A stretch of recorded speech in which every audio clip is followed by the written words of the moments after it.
এখনকার তাপমাত্রা বড় অদ্ভুত। দিনে গরম তো রাতে ঠান্ডা।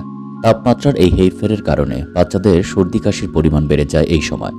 শিশুদের এই কাশির জন্য অনেকেই কাছের দোকান থেকে বাচ্চার জন্য কিনে থাকেন বিভিন্ন রকমের কাশির ওষুধ।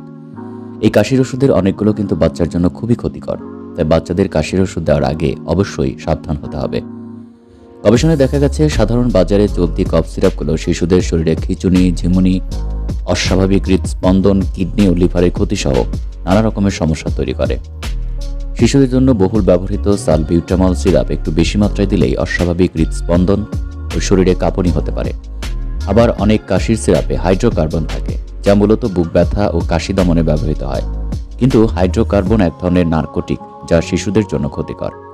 এছাড়া শিশুদের সিরাপে বড়দের কফ সিরাপের অনেক রকমের উপাদান থাকে। এসব উপাদান শিশুর স্বাস্থ্যের জন্য বিপজ্জনক। অনেকে আবার বাড়িতে থাকা বড়দের কফ সিরাপ একটু কম পরিমাণে শিশুদের খাইয়ে দেন, যা মোটেও ঠিক নয়। আমাদের দেশে ওষুধের দোকানে কফ সিরাপ দেদারসে বিক্রি হয়। আমরা না বুঝে এসব কিনে ফেলি এবং এগুলো শিশুদেরকে খাওয়ানোর ফলে আমাদের নিজেদের অজান্তেই শিশুদেরকে আমরা অনেক ক্ষতি করে ফেলি। শিশুদের জীবনের নিরাপত্তার কথা ভেবে চিকিৎসকের ব্যবস্থাপত্র ছাড়া কোনোভাবেই শিশুকে কফ সিরাপ খাওয়ানো উচিত হবে না। আজ এ পর্যন্তই। ভিডিওটি ভালো লেগে থাকলে একটি লাইক দিন এবং সাবস্ক্রাইব করে পাশে থাকুন। সেই সঙ্গে বেল আইকনটি বাজিয়ে রাখুন, যাতে করে আমরা নতুন কোনো ভিডিও আপলোড দিলে আপনি তার নোটিফিকেশন পান। ধন্যবাদ।